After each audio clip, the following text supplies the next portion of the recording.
People might have a water bottle. Impressive.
Campus in a while.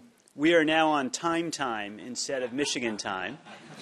It's a new innovation for the school year, so we're actually going to start at 2, and I hope it's not too jarring for you to not wait till 10 after.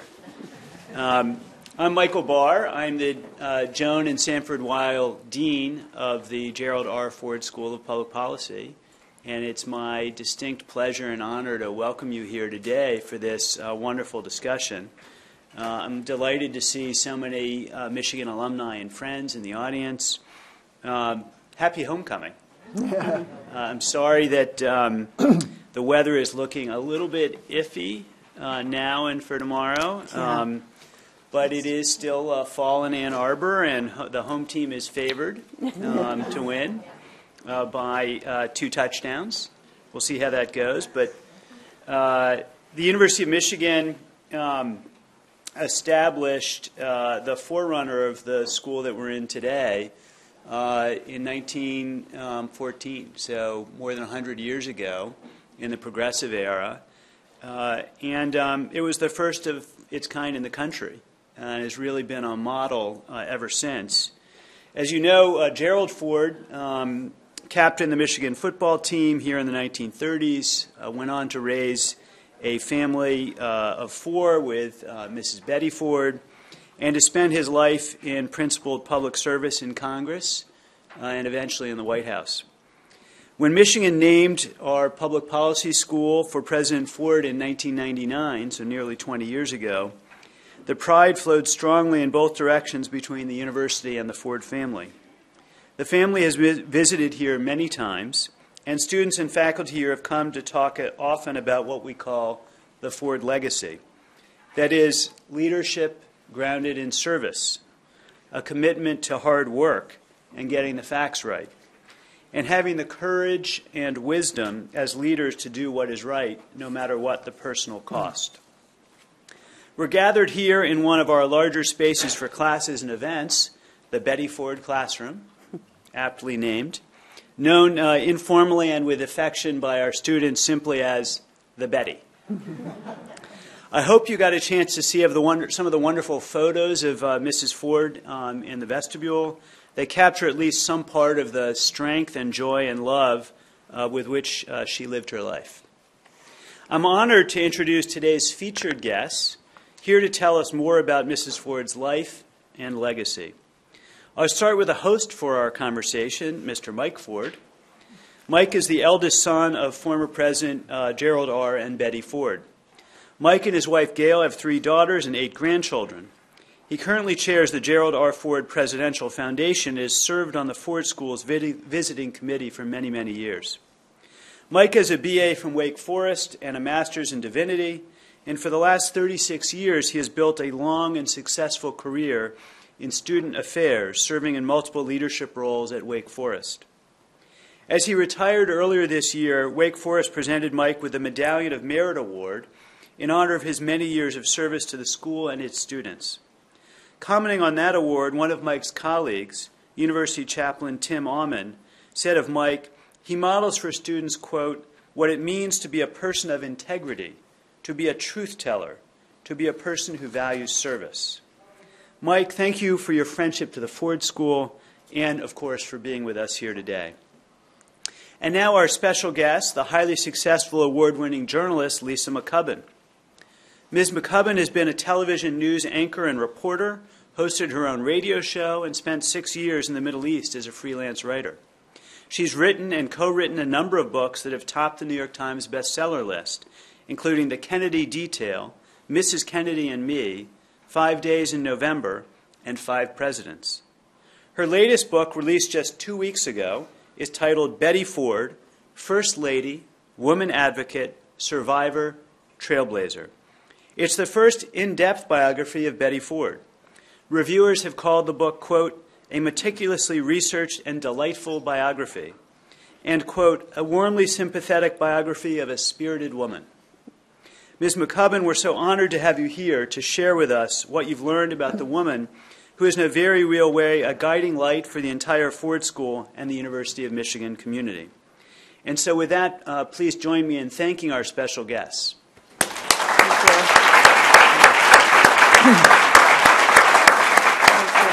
And I'm going to now turn it over to Mike to run the show. Thank you, Michael. Indeed, it is a great pleasure to be back at the University of Michigan and at the Ford School.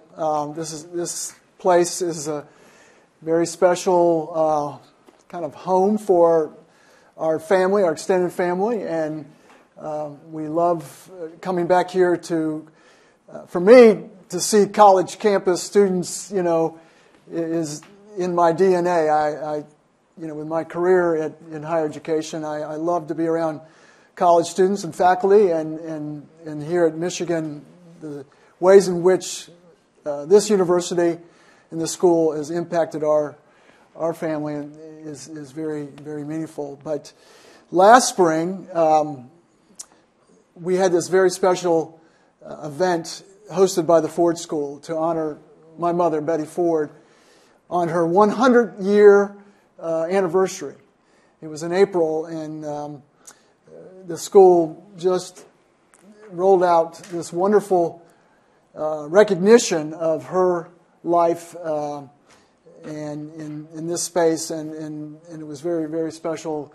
And now we're continuing the discussion here with Lisa's biography on my mother, and it's only appropriate that we're back again in my mother's 100th year on this wonderful book that Lisa's written, and we're thrilled to have it out, and Lisa is going to share a little more about my mom's life, and we're going to have a little discussion. So take it away. Okay, so in writing this book, I have to tell a quick little story because when I was first approached with the idea to write a biography of Betty Ford, I didn't really know that much about her, to be honest, and so I knew I would devote 2 years of my life to this project, and I had to be passionate about it. So I told my editor, I said, I need to just think about it. I need to research this a little bit. And I went for a long walk. I live in the San Francisco Bay Area. And on this walk, where I'd just been approached with this idea, I kid you not, I saw 4 people wearing University of Michigan sweatshirts. And I took that as a sign. It became the first of many signs, and I'm so glad I did. So I'm going to start off with a little bit about Betty's early life. She was born Elizabeth Ann Bloomer, April 8, 1918. She was born in Chicago, and then the family moved to Denver. And then she had 2 older brothers, Bill and Bob. And the family moved to Grand Rapids, Michigan, when Betty was about 3 years old, into this house at 717 Fountain Street. And this is where Betty said her memories began. Her mother was named Hortense. Her father was William S. Bloomer, and he was a traveling salesman. And he wasn't home a lot, but every time he came home, he would bring Betty a stuffed animal. So this is a picture of her with one of her favorite animals. And the family had a summer cottage at Whitefish Lake that they would go to and spend most of the summers. And when Betty was little, she would wander around from table to table, little picnic tables everywhere, and the people thought she was so cute, and she had this bubbly personality, and they'd give her a cookie and a brownie, and she started getting chubby. So her mother one day put a sign around her neck that said, "Please do not feed this child."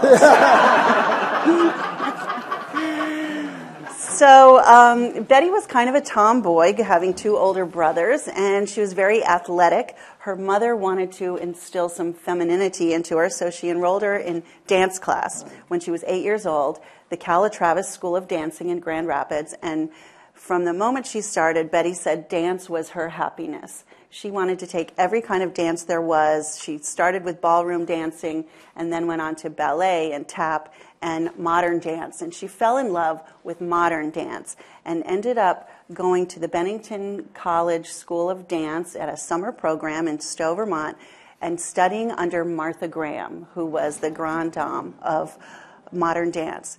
When Betty was 20, she went to New York and actually danced in Martha Graham's troupe.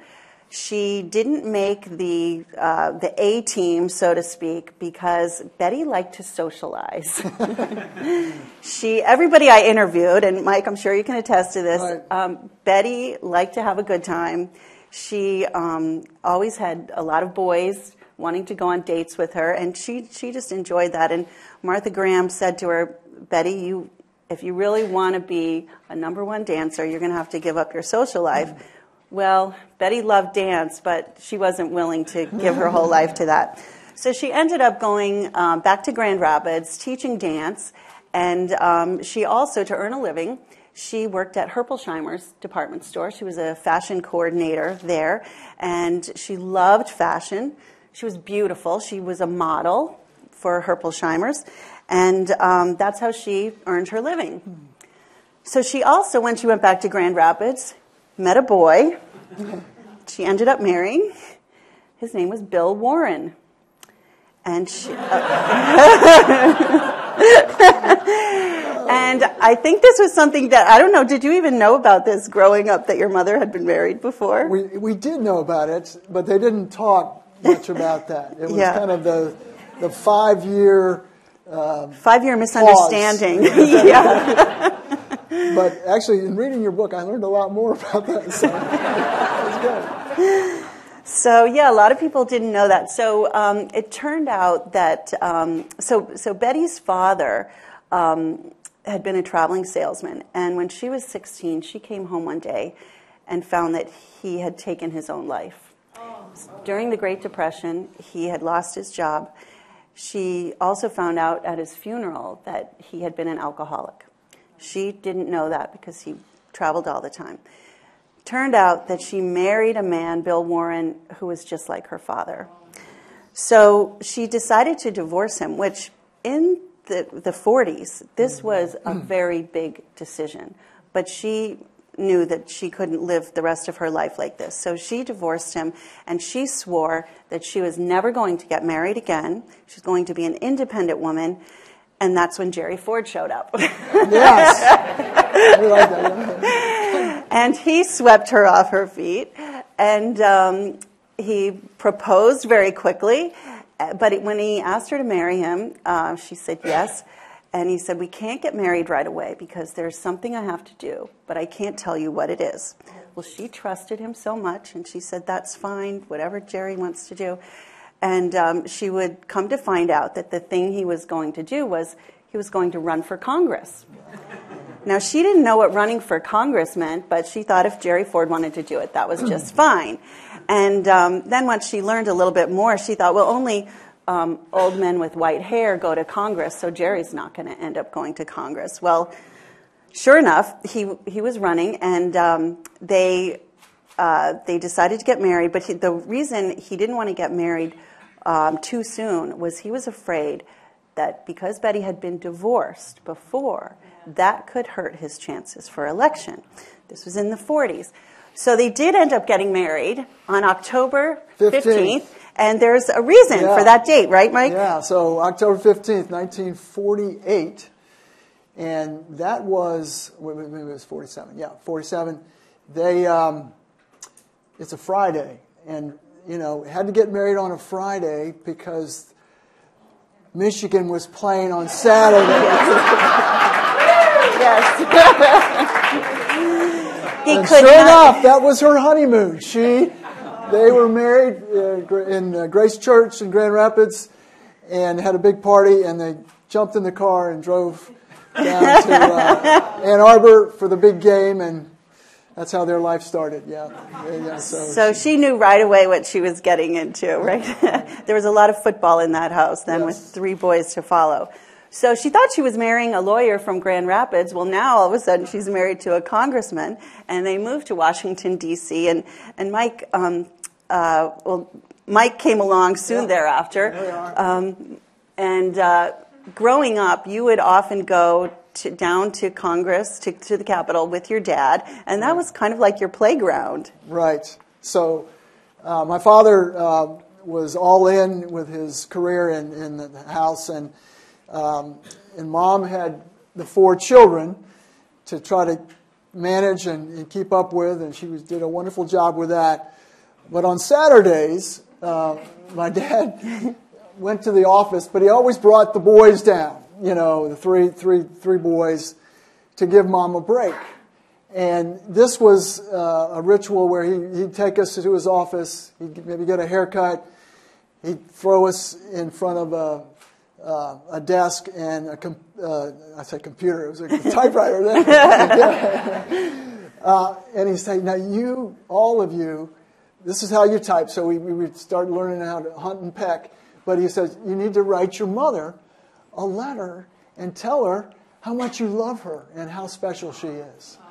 And so he went off and did his work, and we were typing those letters, and then we'd finish that, and then we'd run around the halls of the Capitol, and we'd get lost, and we literally got lost in the halls, and we'd have to ask the policeman, where's Jerry Ford's office, so we could get us back. But we'd go home, and we'd have our letters, and we'd give them to my mom, and she opened each one, and it was like the first time she'd ever read that, and we probably did it 30 times, and it was like, oh, you love me, that's wonderful. So that was their way of sharing the parenting, and for us to kind of express our love to Mom growing up. And it got your dad some good brownie points with your mom, too, I bet. Because he was gone a lot, and your mother really was the one that was caring for all 4 of you kids as you grew up. And what kind of mother was she? Well, she was very much a managing, chief managing officer or whatever of the house. She kept the calendar.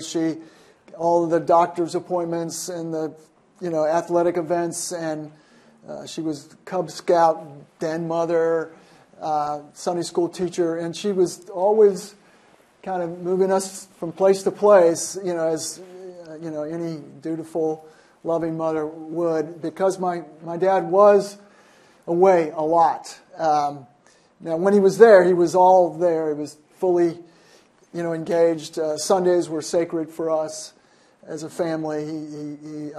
But Mom was really going hard charging and very much a manager of our lives. Yeah. And in her own memoir, she said she spent a lot of time in the emergency room with you boys, particularly. They kept saying, "Which one is it this time?"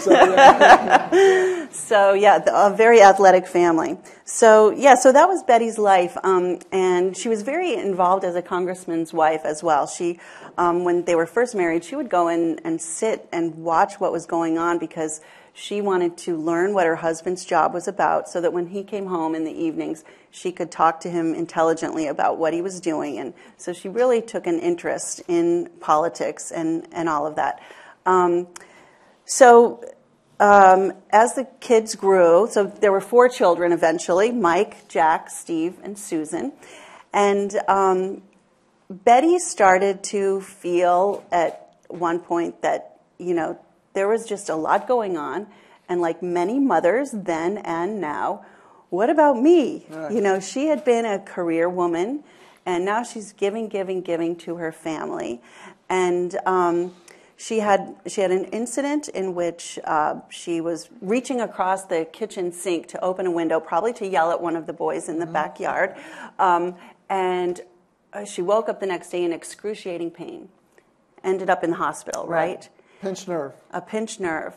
And the doctors prescribed pain medication, very strong pain medication. And when she got out of the hospital, she was concerned that this might act up again. So she asked the doctor, what do I do if it acts up again? And he said, well, don't let that happen. Take your medication every 4 hours. And that's what she did. And she also went to see a psychiatrist for depression, which she was very open about. And the psychiatrist prescribed Valium. So, and none of the doctors mentioned that, maybe having that vodka tonic at 6 o'clock with your husband while you're taking all these medications is not a good idea. Nobody ever said that. And it wasn't known really back then. No. So this kind of started. This is just to let you see and how things developed. But as this was just your normal family, and you really didn't see anything abnormal about your mother. It wasn't something that we observed. Everybody, our lives were fairly crazy, and with 4 children, and so it was sometimes survival just to get through all that. But we didn't really see any effect on her functioning at that time. Right. And I don't know, many of you, if you're from Michigan, you might notice where this picture is. Boyne Mountain. Boyne Mountain. Was a favorite skiing spot for you all, right? It was. And so, as Lisa said, my father and mother were both very athletic. Big football player from the University of Michigan. Mom was a major professional dancer. And so they kind of came to skiing, later, as they were adults, partly because of their attraction to winter sports, but also it was a social thing for them to kind of, some of their former boyfriends and girlfriends were skiers, so that got them interested. Anyway, they kept us engaged as kids, and we'd go up to Boyne Mountain over between Christmas and New Year's. And they'd throw us into the ski school in the morning so they could go ski. And then in the afternoons, we would all ski together as a family. And it was a wonderful time at Boyne Mountain until one winter, the snow wasn't too good in Michigan. So friends of Mom and Dad's said, well, have you been out to Colorado?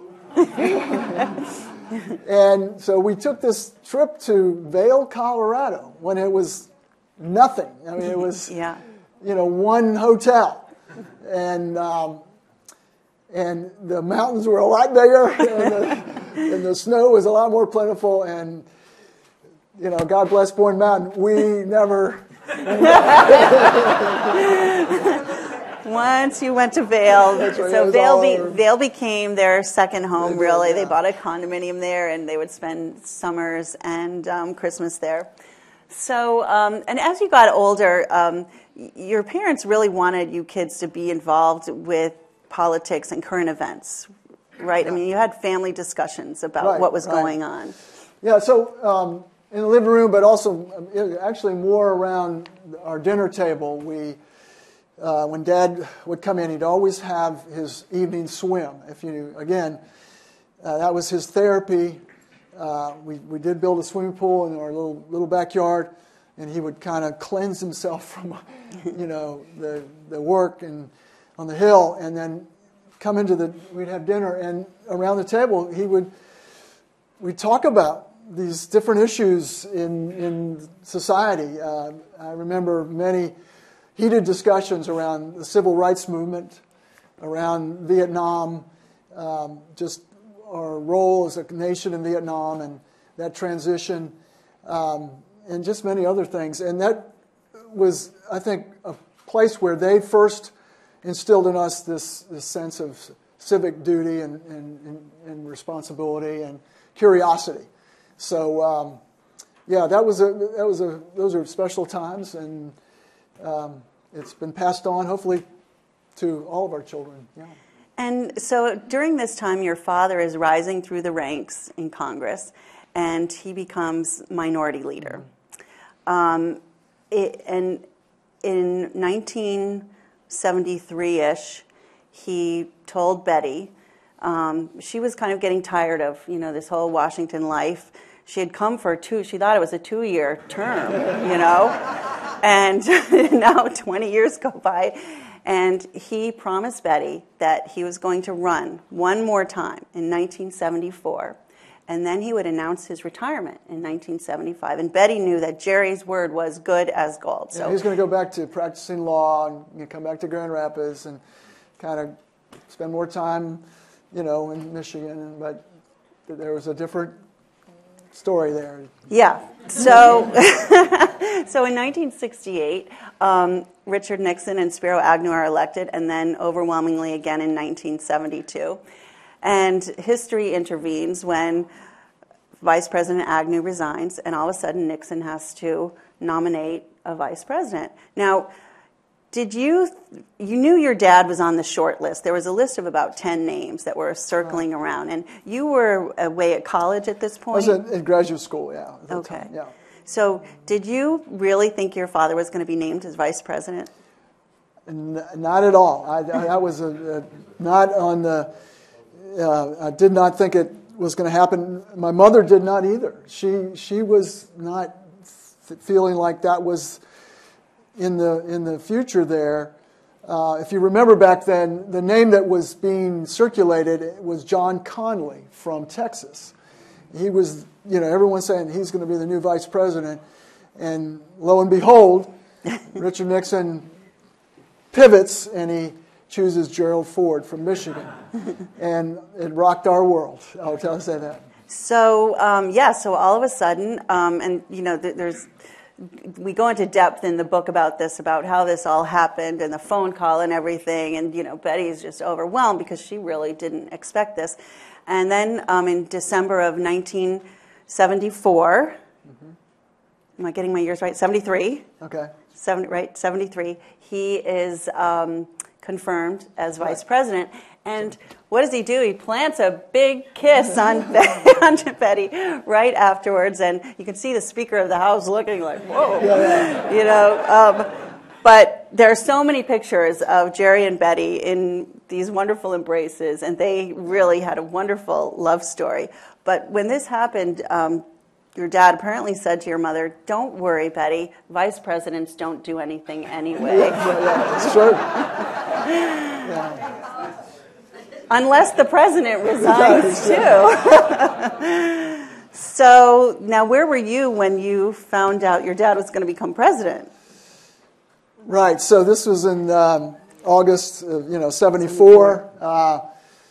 Gail and I, my wife, had just married July 5th, a month earlier. Now, the backstory on that was we were supposed to be married in August, okay?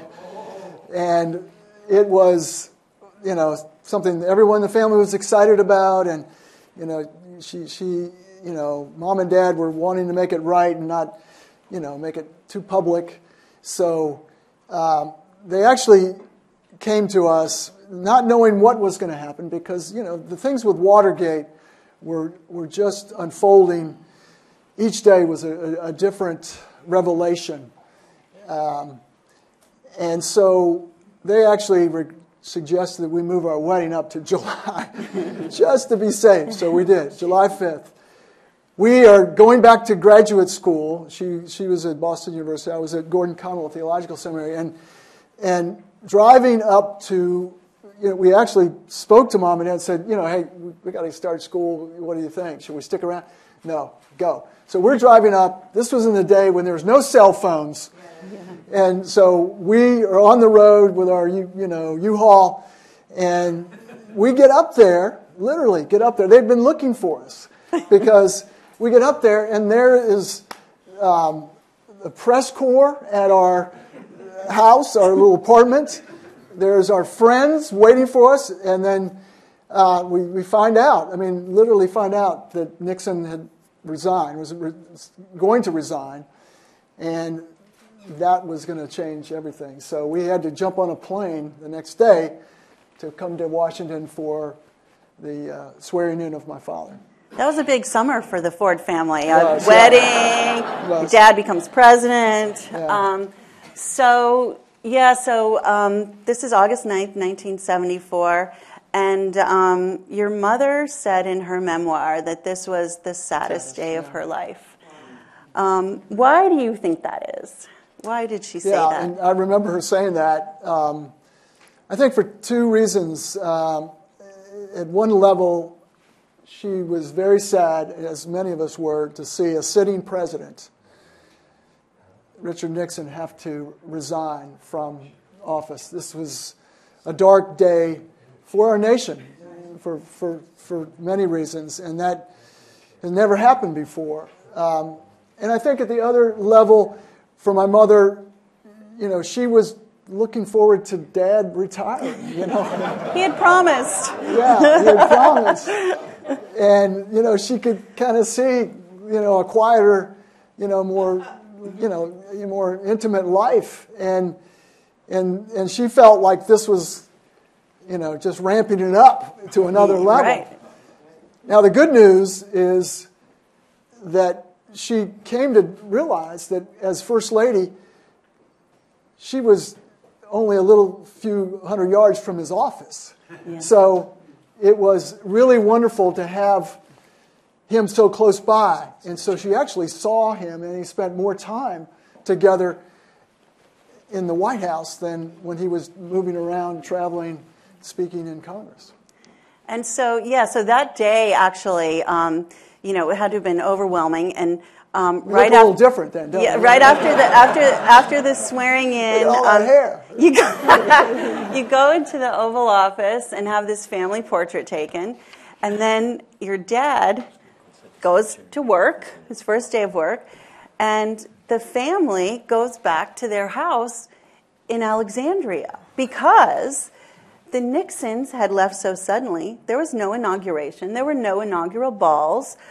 The White House wasn't ready for you to move into. So the family goes back to the house while President Ford now has his first day in office. You're having a little party there with the neighbors. It's not every day your dad becomes president. So, and then your dad comes in later that evening, and Betty was pulling a lasagna out of the oven. And do you remember what she said? Yeah, she says, you're president of the United States, and I'm working in the kitchen. Something's wrong with this picture. Yeah. There's something wrong here. I'm still cooking. Yeah. So I don't think she really cooked much after that, did she? No, not much. So they actually lived at their house at 514 Crown View Drive in Alexandria for the first 10 days of Gerald Ford's presidency, which I found astonishing. And you presumably went back to went back to our graduate school, but we're coming to visit often. Yeah. So then 7 weeks later, you get another sort of really devastating piece of news. Yeah. Tell us a little about that. My mother had her annual checkup with her doctor, and they discovered she had a lump in her breast. So this was a shocker that she had breast cancer, and that they needed to do some immediate treatment. And back then that was kind of the early stages of breast cancer detection and treatment. I remember Dad calling. We were up in Massachusetts, and I never had heard him. I guess there were two times when I heard him emotional. One when his mother, Dorothy Ford, died, and the other time was when Mom had this breast cancer, and he told us, and that she was going for treatment, maybe surgery. And And the one thing I also remember is, and I'm not sure if this is in the book, but he wrote Mom this beautiful love letter before she went into surgery, and it's really precious. Regardless of what happens, you're my soulmate, you're my life mate. So it was really cool. And the way things were back then, I mean, this is 74. I'm getting my dates all mixed up now. 74. And you couldn't say breast on television. When people had cancer, it was whispered about. It was not something you talked publicly about. And when Betty went in, she would go under general anesthesia, and they were going to do a biopsy. And if it was malignant, while she was under general anesthesia, they would remove her breast. So she went into the hospital, A, not knowing if she had cancer, and B, not knowing if she would wake up with her breast removed. So, just completely different than the way it's done now. And she was adamant to go public with this, with this very personal decision, because she felt that other women were going through the same thing, and they were terrified too. And that was very courageous thing to do. It spoke to who she was as being, very, forthright, open, and also wanting to help others who were facing similar crisis in their life. And so when she came out with this, women's health care literally changed overnight, because women started lining up at doctors' offices, calling their doctors to get breast exams. There were pictures in the newspaper of how to do self-exams. And all of a sudden, research and funding started. And that became a lifelong commitment of Betty's. So she realized at this point, now she's First Lady, she can make a difference. And one of the things she started talking about was the Equal Rights Amendment. So Mom was, very outspoken about the role of women in society. And she now had a platform, I guess, as the First Lady. This is when the feminist movement was just beginning. She would not maybe think of herself as a radical feminist, but she was a strong feminist, and pretty radical for her day to go and champion, equal rights for women, equal pay for equal work, equal education, Social Security, everything which would be hopefully captured through an Equal Rights Amendment. So she was campaigning for that publicly, much to the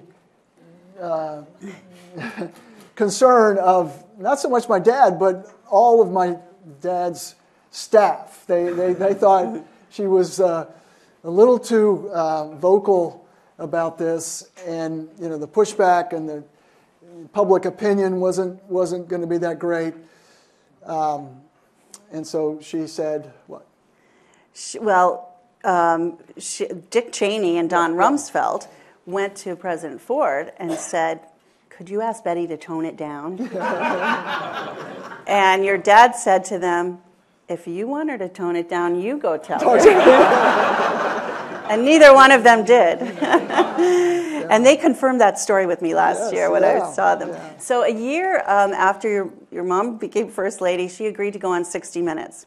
And I'm going to play you a little clip of this. It really brings her to life. And you'll see this spunky lady unafraid to answer all these questions. This is 1975, I think. Yes. Well, a year ago this weekend, Jerry and Betty Ford found themselves in the unsought position of President and First Lady. When we went to the White House to chat with Betty Ford, we expected to find, quite honestly, a rather bland and predictable political wife. We found instead an open woman with a mind of her own, prepared to talk about anything, no taboos. I told my husband, if we have to go to the White House, okay, I will go. But I'm going as myself, and it's too late to change my pattern. And if they don't like it, then they'll just have to throw me out. One of the things you haven't spoken about are abortion, which is kind of a taboo subject for the wife of the president. It's one of those things When you that... ask a question, you have to be honest exactly how you feel.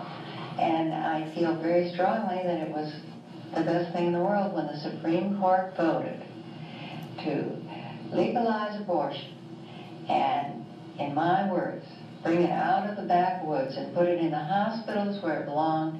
I thought it was a great, great decision. We've also talked about young people living together before they're married. Well, they are, aren't they? Mother, I had an affair. Well, I wouldn't be surprised. She's a perfectly normal human being, like all young girls. If she wanted to continue it, I would certainly counsel and advise her on the subject. And I'd want to know pretty much about the young man that she was planning to have the affair with. Whether it was a worthwhile encounter or whether it was one of those. She's pretty young to start affairs. Do you think Betty Bluer would have been the kind of girl who would have at least experimented with marijuana?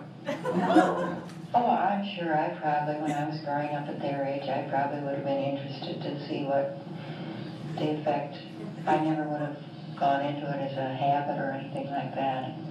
It's the type of thing that young people have to experience, like your first beer or your first cigarette, something like that. I think everyone would be fascinated to know what is the issue that you sat Jerry Ford down and said, listen, I want you to listen. Well, a lot of it had to do with perhaps putting a woman in the cabinet. You won that one. Yes, I won that one, and I'm working on another. Spring Park bench, then I think that I have accomplished a great deal. Isn't that great? Yeah, it's great. Go, Betty. What are you thinking when you watch that? Well, she's a woman ahead of her time, that's for sure. When we saw that, it did kind of make us a little nervous because she was talking about the family, maybe a little too transparent about some things.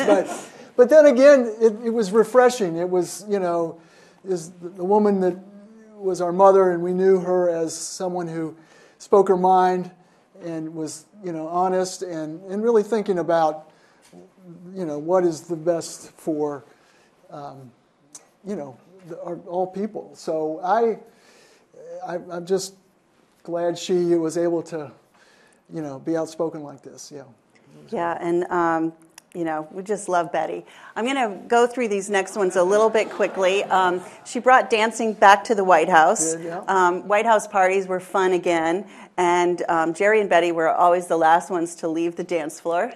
And then came the campaign of 1976, and she was actually more popular than your father in the polls at times. And unfortunately, Jerry Ford did not win that election, and he lost his voice at the end of the campaign. And your mother actually gave the concession speech. Yeah. So I want to just move forward quickly to what happened next. It's a terrible time losing, that election. But then your mom and dad stayed in the White House for a couple more months, and the last day, her last full day in the White House. Here we are. Do you want to tell the story? Yeah, I'll tell the story. The photo is out here in the hallway, too. Probably my favorite photo of my mother, as First Lady. So this is a cabinet room in the West Wing, very sacred, serious, presidential space. And she was with David Kinnerly, who was the White House photographer, and they were kind of finishing up, the last day of occupancy in the White House, and walked by there, and she said to David, I've always wanted to get on top of that table. And David, you've got to know David. David is a prankster himself. He said, Miss Ford, please do. Go ahead. Go for it. And so she took off her shoes and she went up and gave a dancer's pose on the cabinet table. And that was her final farewell to the White House. And then she did this pose as well. And that ended up being the cover of the Betty Ford book. So we want to make time for some questions from the audience. So, the book chronicles Betty's whole life, and obviously a big part of her life was what happened the following year, and the family had a very painful intervention. And we describe that in the book, and is it accurate as you remember it? Yeah, it's very well accounted for in the book. It was a very difficult, painful time for our family, as would for any family facing an intervention for a loved one. We were somewhat, in the dark about how serious my mom's illness was with alcohol and drug addiction. My sister was, out there in California and saw the changes in my mother and the deterioration. And the rest of the boys, we were spread out. But fortunately, with some medical help, Susan and Dad, conferred and really talked through what can we do to basically save her life. And so they proposed this intervention by the family. And so we got the call, and we were like, this is terrible, and can we do this? But we jumped on the plane. All of us converged in Palm Springs. We had a time to talk through Mom's illness with medical professionals, and we talked about it and prayed about it as a family. And then we got some coaching on what an intervention does, and on April 1st, 1978, we knocked on the door. Mom answered it. She was surprised to see Gail and I, because we were, in Pittsburgh at that time, and we all came in and had this very serious encounter, but loving encounter. And basically, the message was, Mom, we love you dearly. This is not your problem. This is our problem, and we will, together as a family, get through this. And she finally released her defenses and accepted that and went into detox, and from there, so. And the rest is kind of history. She turned that around, just like breast cancer. And in 1982, she co-founded the Betty Ford Center with Leonard Firestone. And the Betty Ford Center has since served over 100,000 patients, saved countless lives. The book also is a love story of your parents, right. And I hope you'll all get the book and learn so much more about Betty Ford. And Mike, it's been such a pleasure to share this with right. you. And you had a final quote there, did Mom and Dad? Didn't you have a final quote? A final quote. Yeah. Well, yeah, there is one. Thank you for reminding me. We've talked about this before. Your father once said, "When the final tally is taken, her contribution will be larger than mine."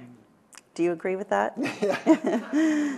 I understand where my father's coming from when he says that. And I think of both my father and my mother, and each in their own way made enormous contributions to the health and well-being of many people in our nation. And I think for my mother, as Lisa does so well in the book, and when she talks about Betty Ford as a trailblazer, as someone who's an advocate, someone who's a survivor, First Lady, it embodies who she is, because she was a woman ahead of her time, who had tremendous vision and purpose for other women in particular, and their health and well-being, their role in society, being elevated to an equal level. And then when she fought her own demons of alcohol and drug addiction, she came out and said, there are so many other people that need this help as well. Let's create this wonderful facility and be bringing other people through the treatment and the recovery like I have. And so, in many ways, she has lived a significant life and legacy. And their love story, I would just simply say, where my mother gave so much and made so many sacrifices early in her life, as the wife of a congressman, 4 kids, just pretty insignificant role in society. And my dad was out there doing all these great things. It reversed. It reversed after they went to the desert.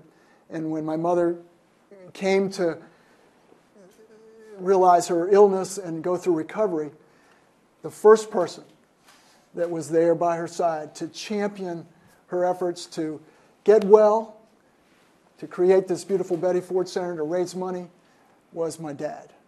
And he was second fiddle.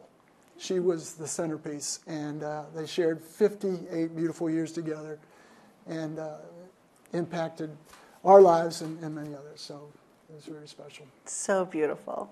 Thank you.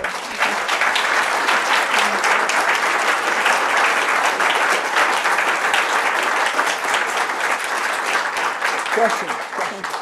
So anybody have any questions?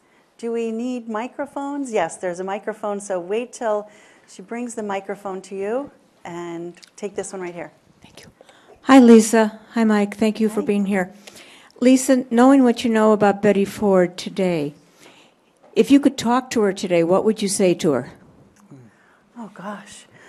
I think Betty and I would be really good girlfriends.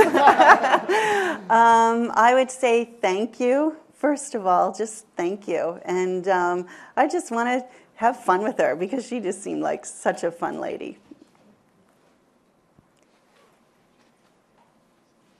Oh, over here. Let's go over here. Sure. I always wondered why Betty wore a blue dress for her wedding. Maybe it was a dark blue dress.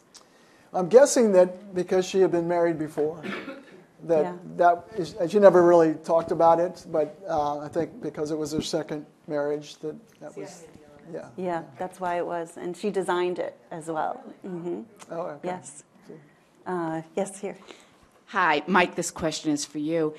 How do you think your mother would react, or what would she say about the Me Too movement and those things going on today? I was anticipating that question. She would be a champion for that movement.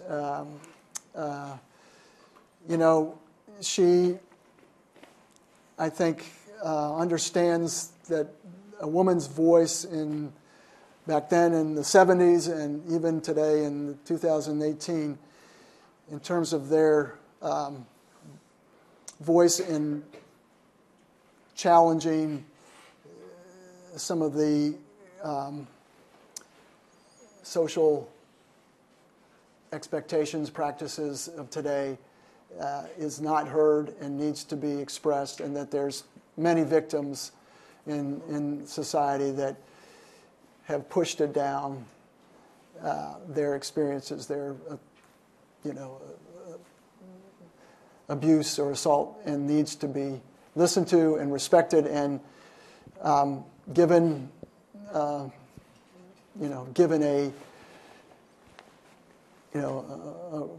some kind of recourse, some kind of. So I think she would be a strong advocate for sexual abuse and assault victims. Yeah. Next, any more questions? Do we have a microphone over here?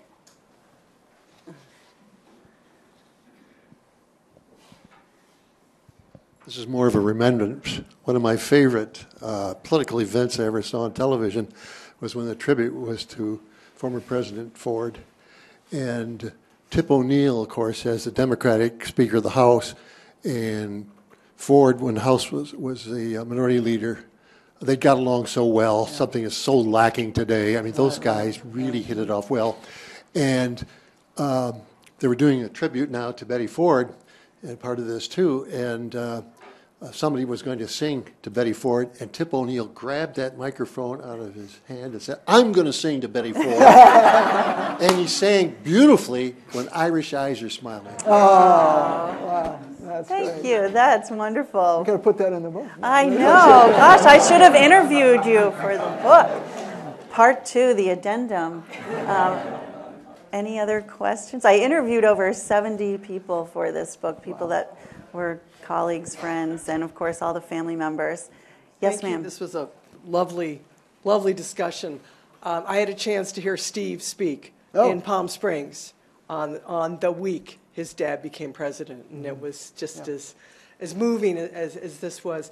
My question is, this is such a phenomenal story, both their lives. Are you making a movie? From your lips to God's ears. We'll work on that one. Yes, over here. Mike, I'm proud to say I voted for your dad in 1976. I was an undergrad. I doubt your father could get elected sewer commissioner now on the Republican ticket. So what would your father say about what's happened to the extreme elements of both parties these days, but particularly the Republican Party? Okay, I thought we were talking about Betty Ford today. No, I would feel like my father would be very sad and disturbed by the evolution of the Republican Party to a more extreme right perspective, the formal party. And I think he would be very concerned, just disappointed in just the high, intensive partisanship that is going on at all levels of government. And, you know, as this gentleman over here said, my father, his very, very best friends were on the other side of the aisle and were Democrats. And they had tremendous respect and regard for each other, though they differed on political, sometimes philosophy and in policy. They were able to conduct civil conversations and respectful engagement and work out compromise, too. So the government was working, you know, instead of stalemate. And so I know he would be very sad to kind of see where we are right now. And hopefully we can, you know, with institutions like the Ford School of Public Policy, you know, bring change, positive change to that. So. And more women. And more women, yes. We have a couple questions over here. Mm-hmm. Yes, sir. Do you have any idea if Betty Ford's mother had a similar sort of personality in terms of honesty and directness and speaking her mind? I did get that impression. Her mother died shortly after Jerry was elected the first time. So you never knew. Not really. You never knew her. But in Betty's own memoir, she talks about her mother and what a strong-willed woman she was. And after Betty's father died, her mother had to go out and get a job. She worked as a real estate agent. So she had that role model in her life of a strong woman speaking up for herself and standing up for herself. Was there one over here? Yeah, I just had a question about the relationship between Gerald Ford and Jimmy Carter, and whether that carried over at all in terms of a relationship between the two couples or between the two women, Rosalind Carter also in her own way having been a very strong woman. Do you want to talk, or do you want me to talk about that? Yeah, why don't you start, because it's in the book some. Yeah, so and I can add to that. Yeah. I actually interviewed Rosalind Carter Yeah. for the book down in Georgia, and she and Betty formed this wonderful friendship and partnership later in the 80s because Rosalind Carter's cause was mental health issues. And as Betty was, really championing for more insurance to cover treatment for alcohol and drug addiction, the two of them got together and they actually lobbied Congress together, these two former First Ladies whose husbands had, been rivals. Right. And what an example that set. Really was fabulous. Yeah, and we, as time passed after the election of '76, the relationship between my father and mother and the Carters really warmed up and strengthened this excellent example around policy of mental health. But also, my father and former President Carter also did a number of speaking in forums together around human rights. If you remember, my dad was one of his major accomplishments was the Helsinki agreements in Europe, which really broke open the discussion and the kind of started that slippery slope of human rights among communist bloc nations. And Jimmy Carter carried human rights across the globe. And so they really came together with great respect and admiration and friendship, and even to the point that at my father's funeral, Jimmy Carter was one of the eulogists for that. So again, bipartisan, respect that is the strength of American democracy. So, do we have any more questions? One more there. Okay, thank you. I'm going to just come up for a second. All right. Thank you. Thank you. No, really, this